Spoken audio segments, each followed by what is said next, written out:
The fluorescent lights in Harold's office felt different that Tuesday afternoon, colder, harsher, almost clinical. I sat across from him, my annual review folder open between us, the pages I'd prepared for weeks suddenly feeling worthless. 12 years of performance metrics, client testimonials, project completions. 12 years of my life reduced to numbers on paper. "Simone, I'll be direct with you," Harold said, not meeting my eyes. "The budget committee has determined that your current compensation ceiling is $45,000. That's the maximum value we see in your position." The words hit like a physical blow. 45,000. After 12 years. With my son starting middle school, needing braces, asking about the summer science camp I'd promised to consider. Welcome to the Payback Office channel, where workplace injustices don't go unanswered, and loyalty betrayed becomes the catalyst for the sweetest professional victories. This is where underdogs write their comeback stories. If you believe that respect is earned through dedication but should never be taken for granted, the subscribe button is right there. We're building a community of 8,000 strong, people who know their worth. Join us. My name is Simone Ashdill. I'd spent 12 years as Senior Operations Coordinator at Hartwell & Associates, a mid-sized consulting firm in downtown Chicago. My mother raised 3 kids on a teacher's salary, and she taught me that understanding people's struggles isn't about where you come from, it's about choosing to see others, really see them, even when the world makes it easy to look away. But that Tuesday, I realized I'd been invisible for years. Main script segment 1. I walked out of Harold's office at 4:47 p.m. I remember the exact time because I kept staring at my phone, reading the same text from my son over and over. "Mom, can we get pizza tonight? I aced my math test." How do you tell your 11-year-old that pizza night might need to become a monthly luxury instead of a weekly celebration? How do you explain that your employer, the company you've bled for, sacrificed weekends for, missed his school plays for, has decided you're worth less than an entry-level software developer fresh out of college? I didn't cry in the office. I'd learned early in my career that tears were ammunition for people like Harold. Instead, I gathered my things, declined the sympathetic looks from Bethany at reception, and drove home in complete silence. No radio, no podcasts, just the sound of Chicago traffic and my own thoughts screaming. My apartment in Lincoln Park wasn't fancy, but it was ours. Photos of my son, Tyler, covered the refrigerator, report cards, Little League participation certificates, his gap-toothed smile from last summer. I'd raised him alone since he was 2, when my ex-husband decided fatherhood wasn't the adventure he'd signed up for. Every decision I'd made for a decade revolved around stability for Tyler. That's why I stayed at Hartwell. Not because I loved the work, though I'd gotten good at it, but because it offered health insurance, predictable hours, and the illusion of security. The illusion shattered at $45,000. I made Tyler's favorite dinner that night, spaghetti carbonara, the real kind with pancetta I'd picked up on sale. He talked nonstop about his math test, about his friend Lucas's new video game, about the science camp where they'd get to build actual robots. "It's expensive, though," Tyler said, twirling pasta on his fork. "Mrs. Henderson said it's like $2,000. That's a lot, right?" "We'll figure it out, buddy," I heard myself say. "We always do." After he went to bed, I sat at my kitchen table with my laptop, spreadsheets, and a glass of wine I couldn't really afford. The numbers didn't lie. 45,000 in Chicago, with a growing kid, meant choosing between building any kind of savings and giving Tyler the opportunities he deserved. It meant saying no to summer camps and music lessons and college funds. It meant accepting that 12 years of loyalty counted for nothing. I'd started at Hartwell fresh out of college, a naive 23-year-old with a business degree and something to prove. The company had been different then, smaller, hungrier, almost family-like. The founder, old Mr. Hartwell himself, used to walk the floors every Friday, learning everyone's names, asking about their families. He'd retired 8 years ago, handing the reins to his son, Preston Hartwell III, who immediately brought in professional management. That's when Harold arrived, along with his MBA from some prestigious program and his philosophy that employees were human capital assets to be optimized. I'd optimized myself right into obsolescence. The worst part, I was good at my job. Exceptional, even. I coordinated operations across 6 different departments, managed vendor relationships worth millions, and had streamlined processes that saved the company hundreds of thousands annually. My performance reviews always rated, exceeds expectations. But exceeding expectations apparently capped out at $45,000. I opened LinkedIn that night, something I hadn't done in months. My profile looked abandoned, outdated job description, no recent activity, connections I hadn't messaged in years. When you believe in loyalty, you stop keeping your options open. You stop thinking of yourself as someone other companies might want. That was my first mistake. My second mistake was not recognizing the warning signs earlier. The new hires coming in at salaries I could only guess at. The gradual shift from, we're a family, to, we're running a business. The way Harold had started copying HR on every email, creating paper trails for conversations that used to happen organically.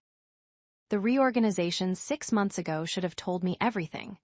They'd brought in Claudette, a 28-year-old with 3 years of experience and an MBA from Northwestern, as Director of Operational Excellence. My new boss.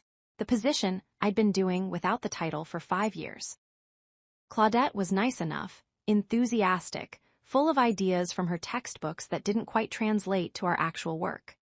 I'd trained her, essentially, spending months showing her our systems, introducing her to our vendors, explaining the relationships that made everything run smoothly. She'd thanked me in our team meeting last month, called me absolutely invaluable. Invaluable at $45,000. I updated my resume that night, past midnight, after the wine was gone. It felt like betrayal, like adultery, putting my experience into words designed to attract other employers. 12 years condensed into bullet points. Achievements quantified, skills categorized. Who even was I outside of Hartwell and Associates? The next morning, Wednesday, I dressed for work like always. Gray slacks, blue blouse, the professional armor I'd worn for years. Tyler asked if I was okay. I must have looked different somehow. Kids notice everything.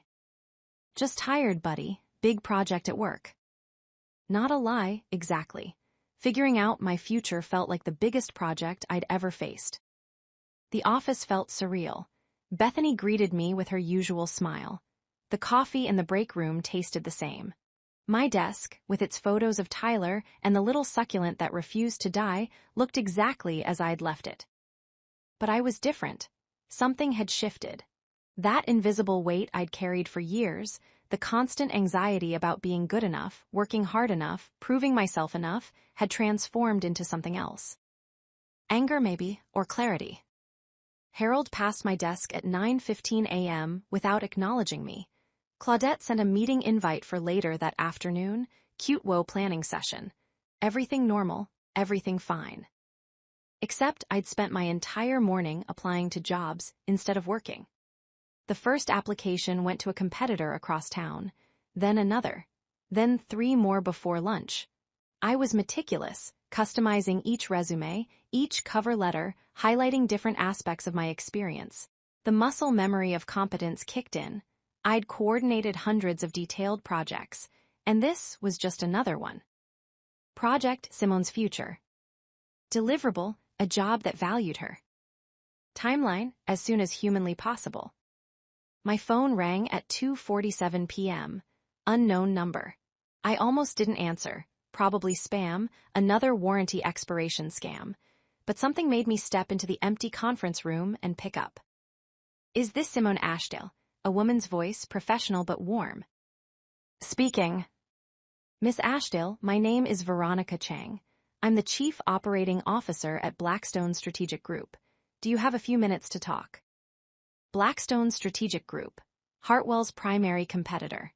The firm that had been systematically winning our clients for the past 2 years, the name Harold cursed in every quarterly meeting. I have time, I said, my heart suddenly pounding. Your resume came across my desk this morning. Impressive doesn't begin to cover it. 12 years at Hartwell, managing their entire operational infrastructure from what I can see. I'm curious, what's prompting you to explore new opportunities? I could have given her the polished answer, the professional non-answer about seeking new challenges and growth opportunities. But something in Veronica's voice, maybe the directness, maybe the respect implicit in her question, made me honest. They told me yesterday that $45,000 is the maximum value they see in my position, after 12 years. Silence on the other end. Then, I'm sorry, could you repeat that number? 45,000. Simone, I've been in this industry for 20 years. I know exactly what you do at Hartwell because I've tried to hire away your role 3 times. Previous candidates wanted to stay, said they were loyal to the company. Do you know what we budget for that position? No, ma'am. Our director of operations, which is what you actually are, regardless of your title, starts at $120,000. With your experience and clear competence, I'd start you at $180,000, plus performance bonuses that typically run 20 to 30%. The conference room suddenly felt too small. $180,000, I couldn't even process it. I know this is sudden, Veronica continued. But Simone, I don't believe in playing games. We've been looking for someone with your exact background for 6 months. Our operations are growing faster than our infrastructure can handle. I need someone who can walk in and own the entire department from day one. Someone who knows this industry, knows our competitors. Obviously you know Hartwell intimately, and can help us scale without breaking what we've built. Words felt impossible. I submitted my resume 4 hours ago. Veronica laughed genuinely. And I read it 3 hours ago. I've been in back-to-back meetings since then, or I would have called sooner. Simone, can you come in tomorrow morning?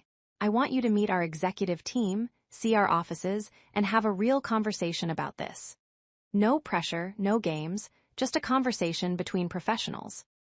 Tomorrow morning, my calendar flashed in my mind. I had 3 meetings, a vendor call, a presentation to finish. Then I remembered, $45,000, maximum value. What time? I asked. 9 a.m., we're in the Willis Tower, 43rd floor. I'd walked past that building 1,000 times, craning my neck at the height, never imagining I'd belong there. I'll be there, I said. After we hung up, I sat in that conference room for 10 minutes, just breathing. My hands were shaking. $180,000, Director of Operations, Blackstone Strategic Group. It felt like fiction, like something that happened to other people, people with different resumes and different lives. But it was happening to me. I returned to my desk, opened my laptop, and stared at the cute WO planning spreadsheet I'd been building for Claudette. Hundreds of hours of work over the past month, projecting resource allocation, vendor contracts, efficiency improvements. My phone dinged. Email from Harold. Simone, need the cute WO operations budget finalized by EOD Friday. Thanks. Not a question, not a please. Just an assumption that I'd deliver, like I always delivered, for my maximum value of $45,000. I opened a new email, typed carefully. Harold, the cute WO budget will be ready Friday. Just confirming, should I plan this based on my current compensation structure, or will there be adjustments following our discussion yesterday? Professional, neutral, but pointed. His response came in 3 minutes. Current structure, we discussed this. I saved the cute WO file to my personal drive. Backed it up to cloud storage. 12 years of institutional knowledge, process documentation, vendor relationships, operational insights, all in my head, in my files, in the systems I'd built. They thought it was theirs. They thought I was easily replaceable. They were about to learn differently. That evening, I told Tyler we were having pizza after all. His face lit up like Christmas morning. We went to his favorite place, got the works, ordered breadsticks we didn't need. He told me about his day, about Lucas's drama with another kid, about his science teacher who did experiments with liquid nitrogen. Mom, you seem happy, he said, ranch dressing on his chin. I am, buddy, I really am. Because of my math test. Because I remembered something important today. Do you know what it is? He shook his head, reaching for another slice. I remembered that when people don't appreciate you, it doesn't mean you're not valuable. It means they can't see clearly. Tyler considered this with the seriousness only an 11-year-old can muster. Like when coach didn't put me in the game, but then I scored 3 goals next week. Exactly like that. That night, I prepared for the Blackstone interview like I was preparing for battle. I researched every executive, every recent project, every client they'd won from Hartwell. I reviewed my own achievements with fresh eyes, seeing them not as just doing my job, but as accomplishments worth real recognition. I picked out my best suit, navy, well-tailored, the one I'd splurged on for a conference 3 years ago. Professional, confident, director level. Sleep came easier than I'd expected. Maybe because for the first time in years, I felt like I was moving toward something instead of just holding on. Thursday morning. Tyler's alarm went off at 6:30. I'd been awake since 5, mentally rehearsing, reviewing, preparing. I made him French toast, his special occasion breakfast, because this felt like a day that deserved marking. "Why French toast on a Thursday?" he asked, suspicious but delighted. "Can't a mom celebrate Thursday?" "That's weird, Mom." "I'm a weird mom." I drove him to school, watched him run toward the building with his backpack bouncing, and felt a surge of determination, so fierce it almost hurt. Everything I did, every choice, every risk, it all came back to that kid with the gap-toothed smile who trusted me to build him a good life. 45,000 wasn't a good life. Not in Chicago, not with college ahead and braces and all the possibilities he deserved. 180,000? That was possibilities. That was summer science camp and college savings and maybe, eventually, a house with a yard. The Willis Tower loomed against the morning sky, all glass and steel and ambition. I'd passed it countless times, but walking through those doors felt different. The lobby alone, marble floors, soaring ceilings, the purposeful click of expensive shoes, radiated success. 43rd floor. The elevator ride felt like ascending to another world. Blackstone's strategic group's reception area made Hartwell's offices look like a garage startup. Floor-to-ceiling windows overlooking Lake Michigan, contemporary art that was probably original, furniture that belonged in architecture magazines. "Simone Ashdale for Veronica Chang," I told the receptionist, a polished woman in her 20s with perfect posture. "Miss Chang is expecting you. Can I offer you coffee, water?" "Coffee would be wonderful, thank you." She led me to a small conference room, small being relative, as it was twice the size of Harold's office. The coffee arrived in an actual ceramic mug, not the styrofoam cups I was used to. Details matter. These details said, "You matter." Veronica Chang entered at exactly 9 a.m., and she was nothing like I'd imagined. Mid-40s, wearing a charcoal pantsuit that probably cost my monthly rent, with an energy that filled the room immediately. "Simone, thank you for coming on such short notice." Her handshake was firm, confident. "I hope the coffee's acceptable. I know we're all particular about our caffeine." "It's perfect, thank you." "Let me be direct because I respect your time and mine. I've done my homework on you, not just your resume, but your actual work. Do you remember the Callahan contract negotiation 3 years ago?" I blinked. The manufacturing client? Yes, of course. Hartwell was about to lose that account. $40 million in annual revenue. You personally restructured the entire service delivery model, coordinated between 4 departments that weren't communicating, and presented a proposal that not only saved the client, but expanded the contract. How do you? The Callahan CFO is now our advisory board member. He still talks about that presentation. Says it was the most comprehensive operational analysis he'd ever seen. You know what he said when I mentioned I might interview you? I shook my head, still processing. He said, "If you get Simone Ashdale, you'll understand how Hartwell has stayed competitive despite mediocre leadership. She's the operational genius they've been taking for granted." The words hit harder than Harold's budget ceiling announcement. Someone saw it, someone understood. "Simone, I'll ask you directly. What do you want from your career? Not what you think you should want, not what sounds good in an interview. What do you actually want?" Nobody had ever asked me that, not in 12 years, not once. I want to build something that matters, I said slowly. I want to solve complex problems and know that my solutions make a real difference. I want to be challenged. And I hesitated, then pushed forward. I want to be valued appropriately. I have a son who deserves opportunities, and I deserve to provide them without choosing between his future and basic financial security. Veronica smiled. That's the most honest answer I've heard in 50 interviews. Here's what I can offer you, and this is a formal offer, contingent on today's meetings going well, which I fully expect they will. Director of Operations position. Base salary, $180,000. Performance bonuses averaging 25% if you hit benchmarks that I believe you'll exceed. Full benefits, 4 weeks PTO, professional development budget, and equity options that vest over 4 years. She slid a folder across the table. Everything's in writing, take time to review it. But Simone, I need you to understand something. This isn't charity. This isn't me doing you a favor. This is me trying to convince you that Blackstone is where your talents should be applied. You're interviewing me as much as I'm interviewing you. The folder felt substantial, real. I opened it to see actual numbers, actual commitments, actual respect in document form. I'd like you to meet the team, Veronica continued. See where you'd be working, ask hard questions, then go home, review everything, and make the decision that's right for you. The next 3 hours felt like discovering a different version of corporate America. The executive team, all sharp, direct, accomplished, treated me like a peer. They asked my opinions on operational challenges. They showed me problems they were facing and asked how I'd approach them.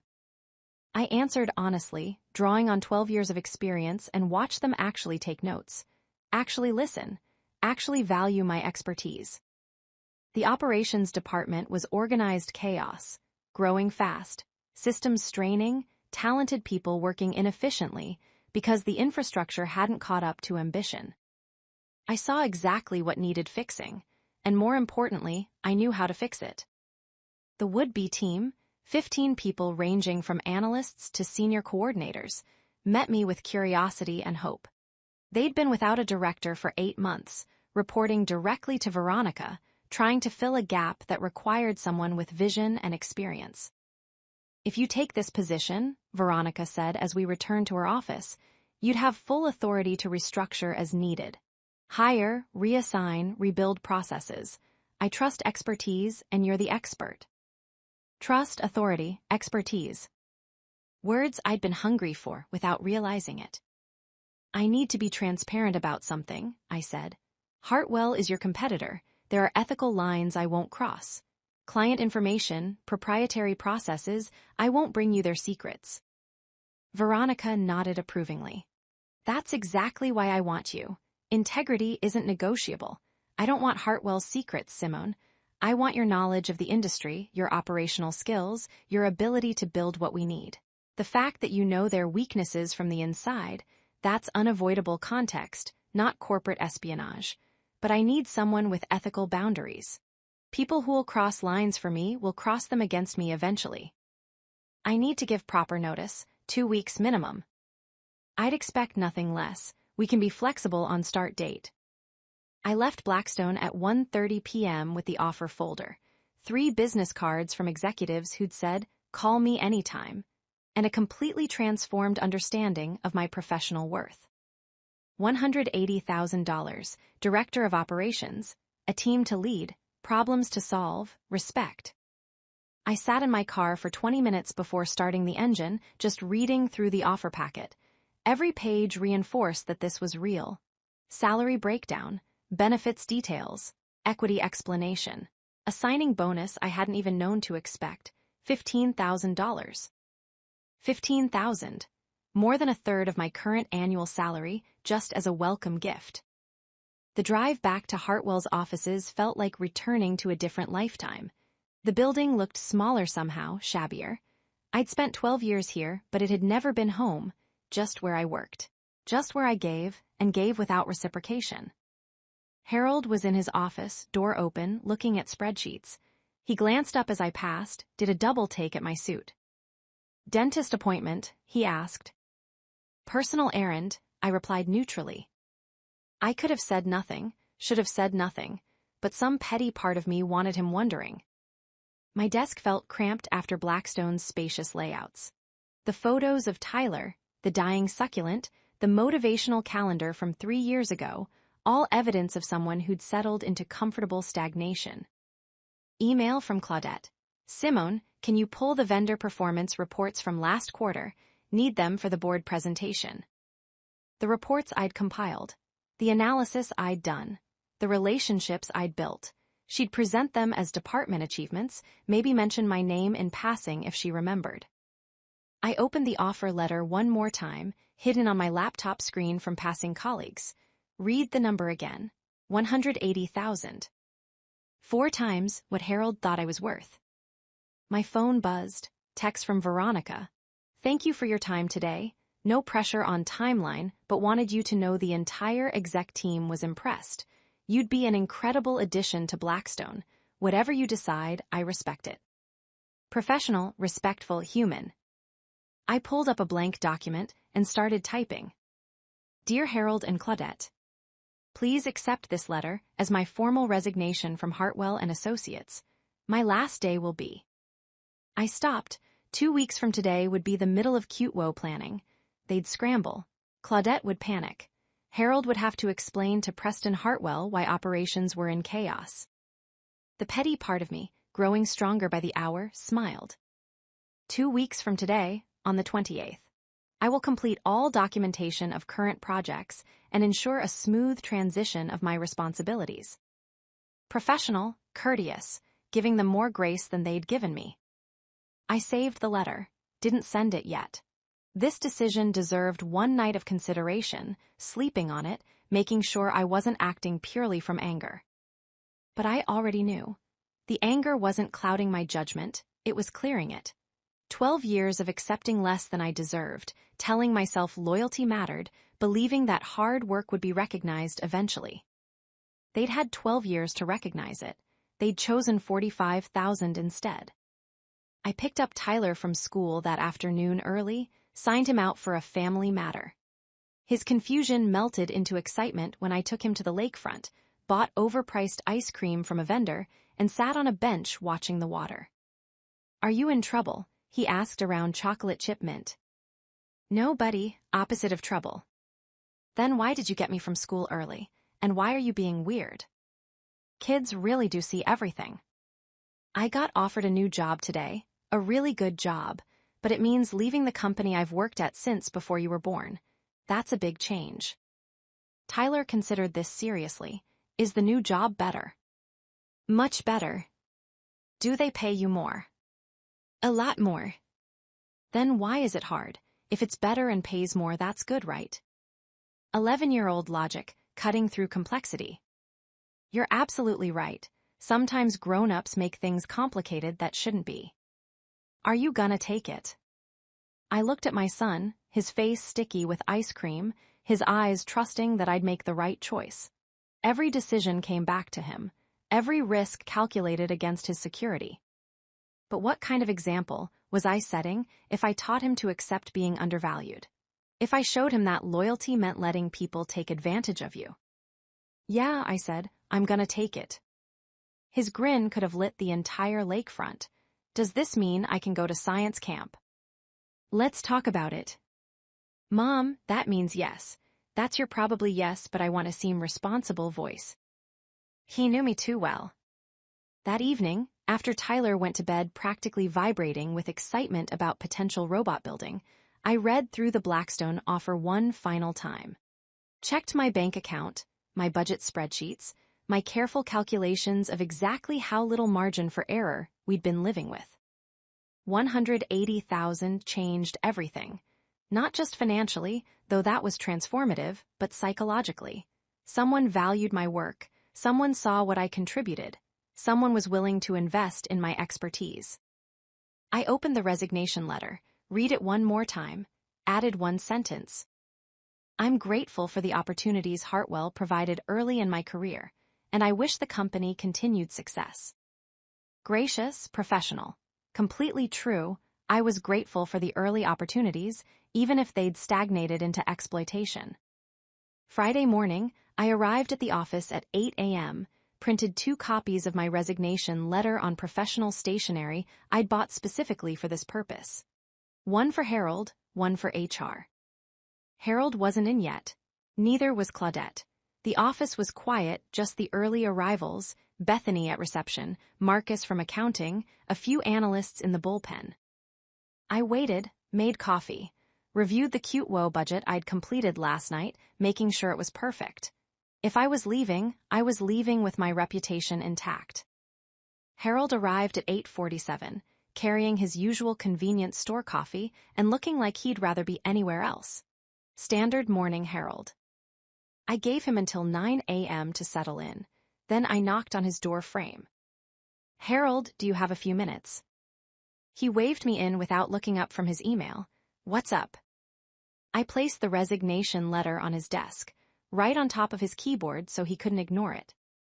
He glanced down, saw the letter of resignation header. His expression went through several fascinating transformations: confusion, disbelief, then something that might have been concern. "What is this?" "My resignation, 2 weeks' notice. My last day is the 28th. Harold actually read the letter, his lips moving slightly. Corporate guy to the end. "Simone, if this is about the salary discussion." "It's not about the discussion. It's about what the discussion revealed. After 12 years, my maximum value to Hartwell is $45,000. I've accepted a position elsewhere that values my contributions differently." "What position, where?" Professional courtesy didn't require answering, but the petty part of me, now running a solid 60% of my decision-making, wanted to see his face. "Director of Operations at Blackstone Strategic Group. I start after my notice period." The color drained from Harold's face. Blackstone, their primary competitor, the firm that had been systematically dismantling Hartwell's market position. "Blackstone, Simone, you can't, we have non-compete clauses." "Which apply to senior management and sales positions, as I'm sure you'll confirm with legal. Operations coordinators aren't bound by non-compete." I checked. I had checked. Thoroughly. With an employment attorney I'd video called at 11 p.m. last night, billing 1 hour at $300 that was worth every penny for the peace of mind. Harold stood up, his usual detached demeanor cracking. "Simone, let's be rational about this. If compensation is the issue, maybe we can revisit the budget allocation." "The budget committee determined my maximum value. I'm simply accepting that assessment and finding an employer with a different evaluation." "What is Blackstone offering you?" Professional courtesy definitely didn't require answering that. A role more aligned with my experience and expertise. Claudette appeared in the doorway, sensing tension with the instinct of someone always alert to office politics. "What's going on?" "Simone is resigning," Harold said flatly. "Effective in 2 weeks, she's going to Blackstone." Claudette's perfectly maintained composure slipped. "Blackstone? But we're in the middle of Qtwo planning. The vendor contracts renew next month, the operational restructuring project." "I'll document everything thoroughly," I said calmly. "All current projects, vendor contacts, process documentation.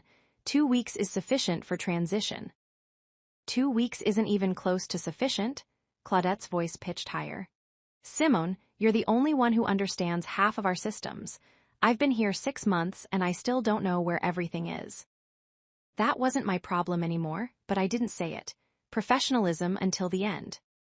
"I'm happy to create comprehensive documentation, but my decision is final." Harold had moved to damage control mode, his MBA training kicking in. "Simone, let's schedule a meeting with Preston. I think there's been a misunderstanding about your value to the organization." "There's no misunderstanding. You were very clear. 45,000 maximum. I'm not angry, Harold.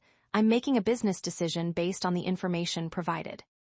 Using his own logic, his own language, business decisions, rational analysis, felt like speaking his native tongue back to him.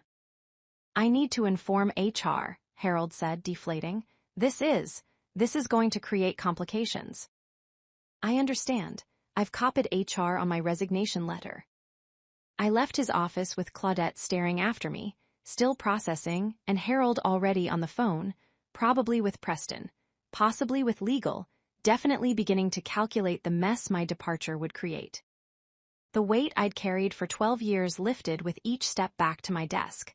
I wasn't being unreasonable, wasn't burning bridges unnecessarily, just leaving, moving toward something better. Bethany caught me at the elevator around lunchtime. Her usual professional distance dropped. Is it true? You're really leaving? Word traveled fast in offices. It's true. Can I ask where you're going? Blackstone Strategic Group. Her eyes widened. The Blackstone are Blackstone. There's only one Blackstone in this industry. Good for you, she said quietly. Seriously, Simone, good for you. The next 2 weeks unfolded in a strange mixture of normal routine and surreal transformation. I documented 12 years of institutional knowledge, vendor relationships, process workflows, system passwords, the informal network of contacts and favors that made everything actually work. Claudette shadowed me desperately, taking notes, asking questions, slowly realizing how much she didn't know. I wasn't unkind about it. She hadn't created this situation. She was just another piece in Harold's organizational chess game. How do you remember all of this?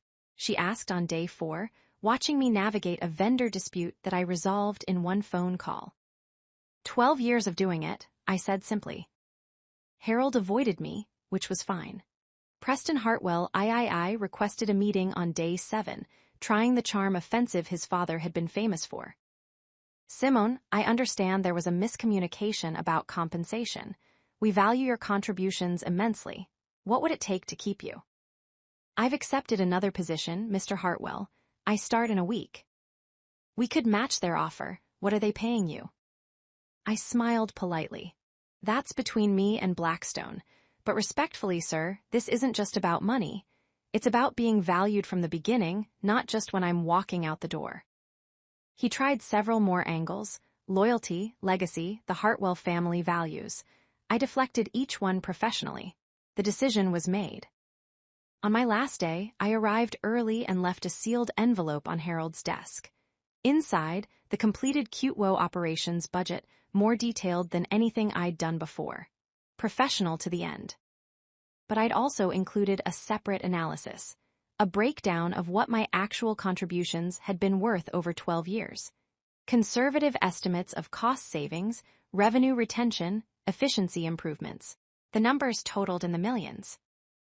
At the bottom, one line, value delivered versus value recognized, a case study in organizational blindness. Petty, maybe. Satisfying, absolutely. Bethany had organized a small goodbye gathering, cake, cards, awkward speeches. Claudette thanked me for the transition documentation. Harold gave a stiff speech about appreciating my service. Preston made an appearance, shaking my hand and wishing me well with the practiced insincerity of inherited wealth. I cleaned out my desk. Photos of Tyler, the succulent, which I couldn't quite let die, so I took it. 12 years of accumulated professional life fitting into 2 boxes. Tyler had insisted on coming with me for my last day, half day at school, and he wanted to see where Mom worked before her awesome new job. He charmed everyone, ate 3 pieces of cake, and helped carry my boxes to the car. This place is boring, he announced in the parking garage. Your new office is way cooler. I'd taken him to visit Blackstone earlier that week, introducing him to Veronica and the team. He'd been awed by the views, the modern furniture, the general atmosphere of success. Boring can be comfortable, I said, loading the last box. Yeah, but comfortable can be boring. You said I should always try to grow, right? Like in baseball, coach says if you're comfortable, you're not improving. My 11-year-old philosopher. You're absolutely right. We drove away from Hartwell and Associates for the last time. I didn't look back. The weekend before starting at Blackstone, I took Tyler shopping, new professional wardrobe for me, knew everything he needed for summer. Not extravagant, but not the constant mental math of pennies I'd been doing for years. Mom, you're being weird about money again, Tyler said, watching me actually consider the nicer notebooks for him instead of the cheapest option. Good weird or bad weird? Good weird, but weird. Adjusting to financial security after years of stress was its own challenge. I'd lived so long in scarcity mode that abundance felt uncomfortable, almost wrong. But that was old thinking, old patterns, time to build new ones. Monday morning, first day at Blackstone. I dropped Tyler at school, where he'd already told everyone his mom had the coolest new job at the tallest building downtown. The Willis Tower at 8:30 a.m., flooded with ambitious professionals starting their week. I rode the elevator to the 43rd floor feeling like I'd earned my place there. Veronica met me personally, walking me through orientation that felt more like welcoming a valued team member than processing a new employee. My office, actual office with a door and windows overlooking Lake Michigan, waited with my name already on the door. Director Simone Ashdale, Operations. Director, my title, my office, my department.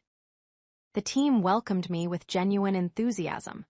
They'd been struggling without leadership, and I represented stability, expertise, direction.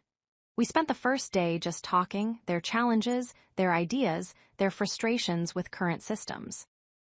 I listened more than I spoke, taking notes, seeing patterns, understanding dynamics. By day 3, I had a preliminary restructuring plan. By day 7, I'd identified our 3 biggest operational bottlenecks and begun addressing them. By week 2, I'd renegotiated a vendor contract that saved Blackstone $80,000 annually. Veronica called me into her office at the end of week 2. "I need you to understand something," she said. "I've been doing this for 20 years. I've hired dozens of directors, managers, executives. You're in the top 3 most impactful hires I've ever made. The change in operations in 2 weeks is remarkable. I'm just applying experience. You're doing what you were always capable of, finally in an environment that recognizes it. There's a difference." She slid a folder across her desk.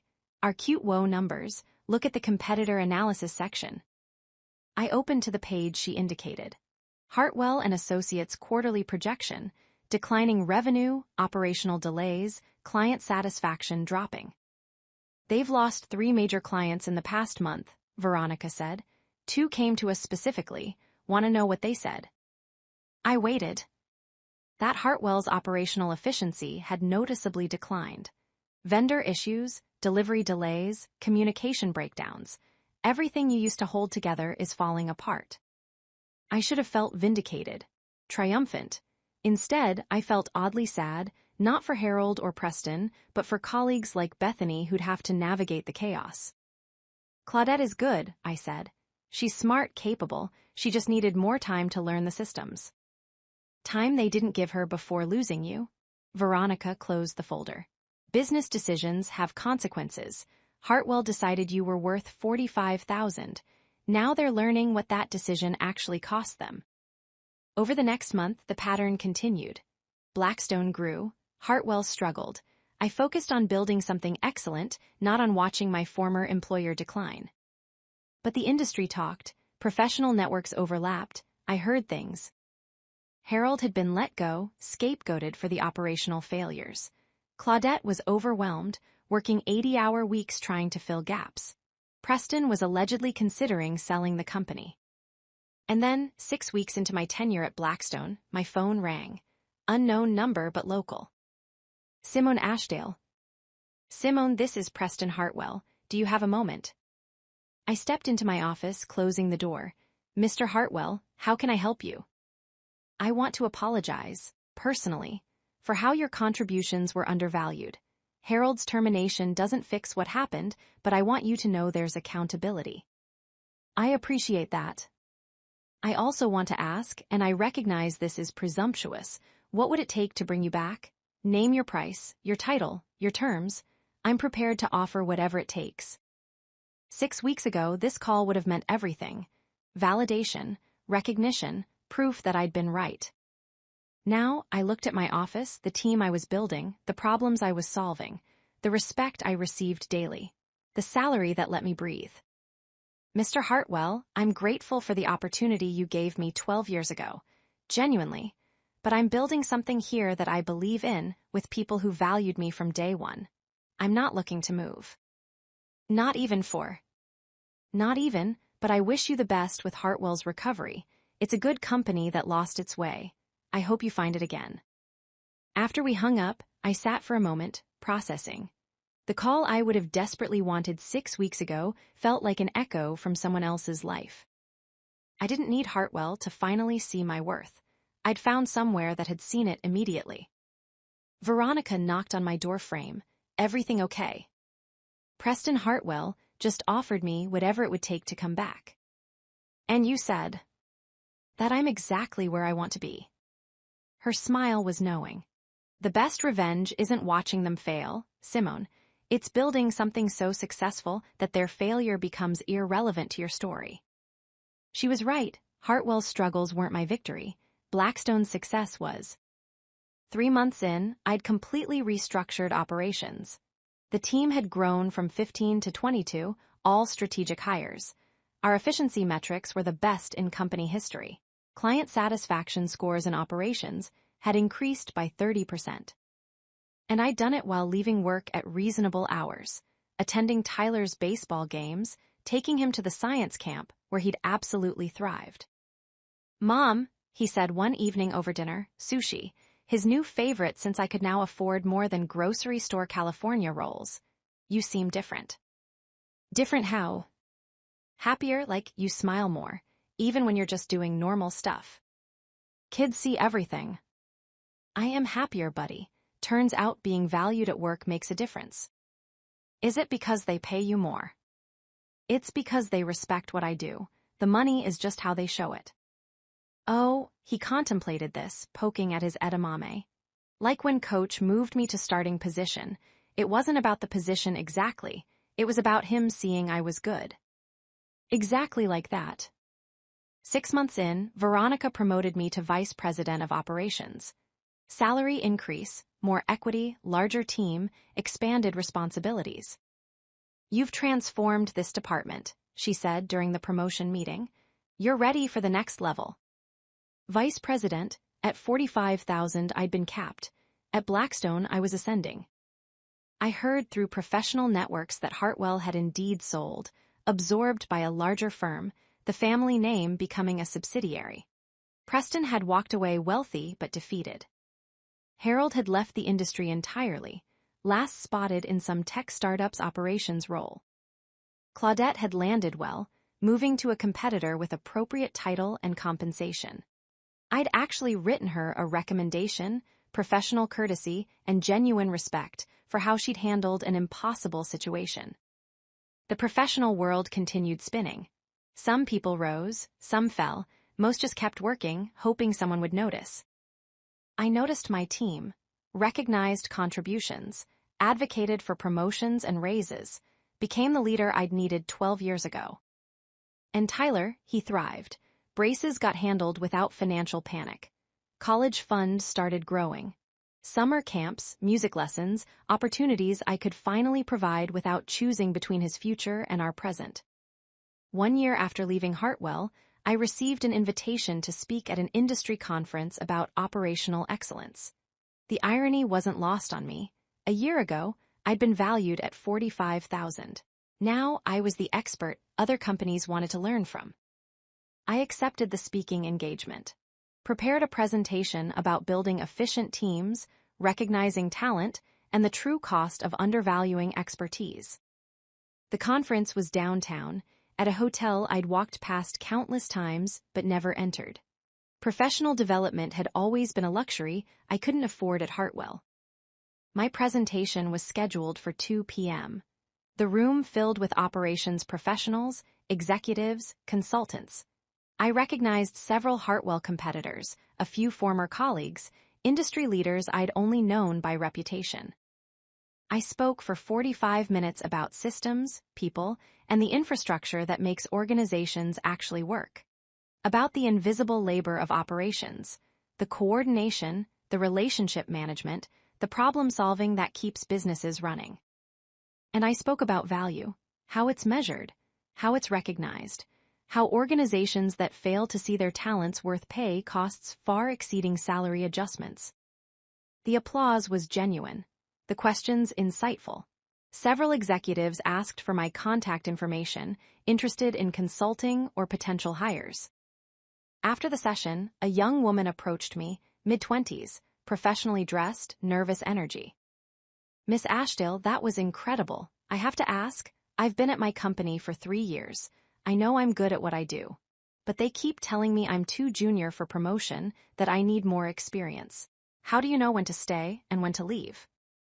I looked at her, seeing my younger self. The self that had stayed too long, believing loyalty would be rewarded. "Ask yourself this," I said. "Do they recognize your contributions? Not with words, anyone can say, 'Good job.' With respect, compensation, opportunities. If you're constantly proving your worth without recognition, you're not too junior. You're undervalued, and undervalued talent should find employers who see clearly." She thanked me, eyes bright with the realization of someone about to make a hard decision. I hoped she'd make it sooner than I had. That evening, I took Tyler to his favorite restaurant, the fancy burger place with the truffle fries he loved. We celebrated nothing specific, just the general excellence of our life. "Mom, your speech thing was today, right? How'd it go?" "Really well. People seemed interested in what I had to say." "That's cool. Were you nervous?" "A little, but mostly I was excited. I got to talk about work I actually care about." "Do you like your job?" The question was simple, but the answer felt profound. "I love my job, buddy. I love the challenges, the team, the feeling of building something excellent. I love that it lets me provide for us and still be present for your life. I love that people respect what I do." "Good," Tyler said seriously. "You deserve a job you love. You work really hard." My 11-year-old, almost 12 now, had learned the lessons I'd needed years to understand. We finished dinner, drove home through Chicago traffic, and settled into our evening routine. Homework, reading time, the normal rhythms of our life. But nothing was normal about where we'd come from. 1 year ago, I'd been told my maximum value was $45,000, that I'd reached my ceiling. That 12 years of expertise and dedication had limits. They were wrong. Not because Blackstone valued me higher, though they did, but because I'd finally valued myself enough to demand recognition. To walk away from exploitation masquerading as loyalty. To choose possibility over comfort. The payback wasn't Hartwell's decline. That was just consequence, business decisions creating business results. The real payback was building a career I was proud of, leading a team that respected me, providing for my son without constant financial anxiety, speaking at conferences about expertise I'd earned, living proof that knowing your worth and demanding others recognize it isn't arrogance, it's professional survival. 2 years later, Blackstone went public. My equity vested at valuations I'd never imagined. Tyler got accepted to a prestigious high school with a robotics program that made his science camp look elementary. We moved to a house with a yard, not mansion, but ours, with space for Tyler to grow and me to breathe. I thought about Hartwell sometimes, about Harold's face when I resigned, about Preston's desperation call, about the 12 years I'd given to a company that had valued me at $45,000. Mostly I thought about the woman I'd been: dedicated, competent, loyal to a fault. She deserved better. She deserved recognition, respect, appropriate compensation. She deserved to know her worth before circumstances forced the knowledge. Now I made sure my team never had that moment. When someone excelled, I advocated for them. When contributions were exceptional, compensation reflected it. When talent was obvious, recognition was immediate. Because I'd learned the most important business lesson of my career. Organizations that undervalue their people don't just lose employees. They lose excellence, institutional knowledge, the invisible infrastructure that makes everything work. They lose their competitive edge to competitors who see clearly. And sometimes, those competitors are led by the talent they let walk away. Veronica retired 5 years after hiring me, recommending me as her successor. I became Chief Operating Officer at 42, leading operations for one of Chicago's fastest-growing strategic consulting firms. The board announcement included my background: 12 years at Hartwell and Associates, 5 years transforming Blackstone's operations, proven excellence in building efficient, effective teams. Someone sent me the industry newsletter that covered the announcement. In the comments section, anonymous but clearly from someone who knew, Hartwell's biggest mistake was telling Simone Ashdale she was worth $45,000. Blackstone's smartest move was recognizing she was worth millions.